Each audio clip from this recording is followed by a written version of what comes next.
جب بھی آپ صبح فجر کی نماز پڑھ لیں، اس کے فوراً بعد ایک تسبیح جس کسی نے بھی پڑھی، غیب سے اسے 100 کروڑ ملے۔ سینے کا راز اتنا بڑا راز پہلی بار کسی کو بتا رہا ہوں، آپ بھی دل تھام کر سنیے گا۔ بسم اللہ الرحمن الرحیم۔ السلام علیکم۔ فجر کی نماز کے بعد آپ نے یہ وظیفہ کرنا ہے۔ جو میرے بہن بھائی دوست دولت کی کمی کی وجہ سے شدید پریشانیوں میں مبتلا ہیں، ان دوستوں کو آج میں اپنے سینے کا خاص راز بتانے لگا ہوں۔ آپ سب دل تھام کر بیٹھیے گا اور سنیے گا۔ انشاءاللہ اس وظیفے کو کرنے سے آپ کی تمام پریشانیاں دور ہو جائیں گی۔ اس کا طریقہ کار یہ ہے کہ جب بھی آپ فجر کی نماز پڑھ لیں، اس کے فوراً بعد اسے پڑھ لیں۔ اللہ پاک کا ایسا کرم ہوگا کہ آپ کی عقل دنگ رہ جائے گی کہ اچانک جو دولت کا طوفان میرے پاس آ گیا ہے وہ کہاں سے آیا ہے۔ آج کا میرا وظیفہ ایک خاص تسبیح کا وظیفہ ہے جو میں آپ کو بتانے لگا ہوں۔ اس کو صرف ایک بار نماز فجر کے بعد پڑھ لو، آپ کے پاس جو دولت کی کمی ہے انشاءاللہ تعالی وہ ختم ہو جائے گی۔ ناظرین کرام، یہ ایک ایسی تسبیح ہے، یہ ایک ایسا عمل ہے، یہ ایسا وظیفہ ہے کہ جس کو کرنے سے اللہ تعالی بہت خوش ہوتا ہے، اور یہ تو سبھی مسلمانوں کا عقیدہ ہے کہ جس سے اللہ خوش ہو جائے اس کی دنیا اور آخرت دونوں ہی پلک چپکتے میں سنور جاتی ہیں، اس کے ہر بگڑے کام غیب سے ٹھیک ہو جاتے ہیں۔ اس وظیفے کو، اس عمل کو، اس تسبیح کو کرنے والے پر اللہ تعالی اپنی خصوصی رحمت و شفقت نازل فرماتا ہے اور اس کو اپنے نیک اور برگزیدہ بندوں کی فہرست میں شمار کر لیتا ہے، اور پھر اس بندے کی جو بھی حاجات ہوتی ہیں ان کو اللہ تعالی جلدی پورا فرما دیتا ہے۔ اگر رزق کے حوالے سے کوئی تنگی یا پریشانی ہو تو رب کعبہ پورے سال کا ڈھیروں رزق اور دولت اس کے نصیب میں لکھ دیتا ہے، کیونکہ اس عمل کو کرنے سے، اس وظیفے کو کرنے سے اللہ تعالی نصیب اور تقدیر کے فیصلے کر دیتا ہے۔ آپ کسی بھی دن اس تسبیح کو کر سکتے ہیں، لیکن اگر آپ اس وظیفے کو، اس تسبیح کو جمعے والے دن کریں گے تو زیادہ مناسب ہوگا۔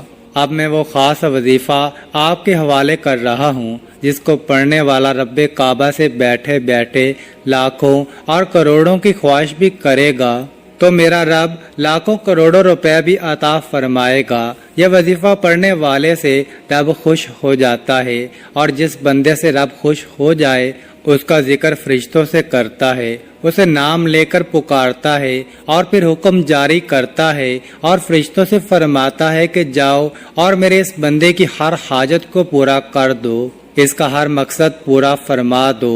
یہ جو کچھ بھی مانگتا ہے، جیسا بھی مانگتا ہے، جلدی سے جاؤ اور میرے غیبی خزانوں سے اس کی جولیاں بھر دو۔ اللہ والو، جب رب کی ذات تم کو دینے کے لیے تیار ہے تو پھر تم لوگ لینے سے کیوں انکار کرتے ہو؟ اس کے علاوہ ناظرین کرام، میں اس خاص ویڈیو میں اپنے تمام بھائیوں اور بہنوں اور بیٹیوں سے یہ بھی گزارش کرتا ہوں کہ آپ میں سے بہت سی بہنیں اور بیٹیاں ایسی بھی موجود ہوں گی کہ جن کے رشتے نہیں ہو رہے، وہ بہترین رشتوں کے اسباب چاہتے ہیں یا پسند کی شادی کرنا چاہتے ہیں۔ نوکری تو ہے لیکن وہ پسند نہیں کرتے اور من پسند نوکری حاصل کرنا چاہتے ہیں، قرض دار ہیں، پریشان ہیں کہ قرض سے کیسے نجات پائیں۔ میاں بیوی تو ہیں لیکن ان میں محبت کی کمی ہے، یا پھر کسی دوسرے سے تڑپنے والی محبت چاہتے ہیں۔ اگر بے اولاد ہیں اور اولاد چاہیے، یا پھر اولاد تو ہے لیکن نافرمان اولاد ہے، نافرمان شوہر ہے، گھر میں ساس اور نند کا مسئلہ ہے، غرض آپ کی کوئی بھی پریشانیاں ہیں، آپ یہ وظیفہ صرف ایک بار کیجئے۔ انشاءاللہ آپ جس مقصد کو بھی ذہن میں رکھ کر کریں گے، میرا رب اس مقصد کو ایک ہی دن میں پورا فرمائے گا۔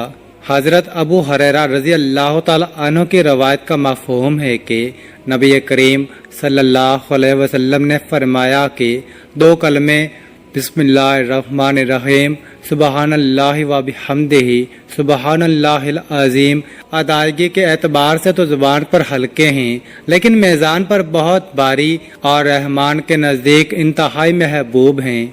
حضرت ابو ذر غفاری رضی اللہ تعالی عنہ روایت فرماتے ہیں کہ حضور سید العالمین صلی اللہ علیہ وآلہ وسلم نے مجھ سے ارشاد فرمایا، کیا میں تجھے اللہ رب العزت کے پسندیدہ کلام کے بارے میں مطلع نہ کروں؟ میں نے عرض کیا، یا رسول اللہ، مجھے اللہ تبارک و تعالیٰ کے محبوب کلام کے بارے میں ضرور بتائیے۔ آپ نے فرمایا، بے شک اللہ کریم کا پسندیدہ کلام ہے، سبحان اللہ و بحمدہ۔ ایک دوسری روایت میں ہے کہ جناب رسالت مآب صلی اللہ علیہ وسلم سے استفسار کیا گیا کہ سب سے افضل کلام کون سا ہے؟ آپ نے ارشاد فرمایا، وہ کلام جسے اللہ تعالیٰ نے اپنے ملائکہ اور بندوں کے لیے خاص کر لیا ہے، وہ ہے سبحان اللہ و بحمدہ۔ حضرت ابو ہریرہ رضی اللہ تعالی عنہ سے روایت ہے کہ نبی کریم صلی اللہ علیہ وسلم نے ارشاد فرمایا، جو شخص ایک دن میں 100 مرتبہ سبحان اللہ و بحمدہ پڑھتا ہے، اس کے گناہ مٹا دیے جاتے ہیں، اگرچہ وہ سمندر کی جاگ کے برابر ہوں۔ حضرت ابو امامہ رضی اللہ تعالی عنہ سے روایت ہے کہ حضور اکرم صلی اللہ علیہ وسلم نے ارشاد فرمایا، جس شخص کے لیے رات میں عبادت کرنا دشوار ہو یا جو اپنا مال خرچ کرنے میں گرانی محسوس کرتا ہو، جو دشمن سے برسر پیکار ہونے سے ڈرتا ہو، وہ سبحان اللہ و بحمدہ کثرت سے پڑھا کرے، کیونکہ ایسا کرنا اللہ رب العزت کو سونے کا پہاڑ صدقہ کرنے سے زیادہ محبوب ہے۔ میرے بھائیوں اور میری بہنوں، اب رب سے مانگنے کا وقت ہے۔ جب رب کی ذات خود دینے کو تیار ہے تو پھر کیوں نہ رب سے اپنے لیے رحمتیں، بخشش، مغفرت اور ڈیر و رزق مانگ لیا جائے۔ یہ تسبیح، یہ وظیفہ پڑھنے والا خوش قسمت ہے۔ یہ تسبیح پڑھنے والا پہاڑ جتنا خزانہ بھی مانگے گا تو ایک دن کے اندر اندر مل جائے گا۔ آئیے، جو لوگ اپنے گھر سے بے سکونی، بے برکتی کا خاتمہ چاہتے ہیں، اپنے گھر کے بگڑے حالات کو بدلنا چاہتے ہیں، معاشرے میں اچھا مقام چاہتے ہیں، دوستوں، رشتہ داروں، یار دوستوں، خاندان، عزیزوں اور پوری برادری میں سر اٹھا کر جینا چاہتے ہیں، وہ ایک بار یہ وظیفہ لازمی کریں۔ پوری توجہ سے رب سے مانگیے، آپ کو صرف یہ وظیفہ پڑھنا ہے۔ یہ تسبیح آپ کی زندگی کے راستے میں آنے والی تمام مشکلات، دکھوں، تکلیفوں اور پریشانیوں کو ختم کرتے ہوئے ہر قدم پر کامیابی کو آپ کا مقدر بنا دیتی ہے۔ آپ نے اس وظیفے میں رب کے صفاتی نام پڑھنے ہیں اور یہ زیادہ مشکل وظیفہ نہیں ہے۔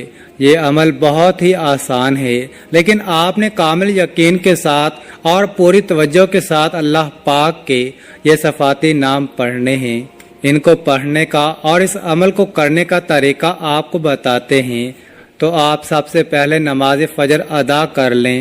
فجر کی نماز میں پہلے 2 سنت ادا کی جاتی ہیں، اس کے بعد 2 فرض پڑھتے ہیں۔ پہلے آپ مکمل خشوع وضو کے ساتھ فجر کی نماز ادا کر لیں۔ اگر مرد یہ وظیفہ کرے تو وہ باجماعت نماز ادا کرے۔ اس کے بعد آپ نے جہاں پر بھی 2 فرض ادا کیے ہیں وہیں پر بیٹھ جائیں اور سب سے پہلے 3 بار اعوذ باللہ من الشیطان الرجیم، بسم اللہ الرحمن الرحیم پڑھ لیں۔ پھر اول و آخر 11 مرتبہ درود ابراہیمی پڑھیں۔ اس کے بعد آپ نے 11 مرتبہ سورہ کوثر پڑھیں۔ اس کے بعد 33 مرتبہ اللہ کا صفاتی نام یا مجیدو یا مجیدو یا مجیدو، اس کو آپ نے پڑھنا ہے، اور اس کے بعد آپ 11 مرتبہ سورہ اخلاص اعوذ باللہ من الشیطان الرجیم، بسم اللہ الرحمن الرحیم، قل هو اللہ احد اللہ الصمد لم یلد ولم یولد وَلَمْ يَكُنْ لَهُ كُفُوًا أَحَدٌ پڑھ لیں۔ اور پھر آپ نے 33 مرتبہ اللہ کا دوسرا صفاتی نام یا لطیف پڑھنا ہے۔ یاد رہے، یا لطیف یا لطیف یا لطیف، اس کو بھی اچھی طرح 33 مرتبہ پڑھنے کے بعد آپ نے پھر 33 مرتبہ یا ودود پڑھنا ہے۔ یا ودود یا ودود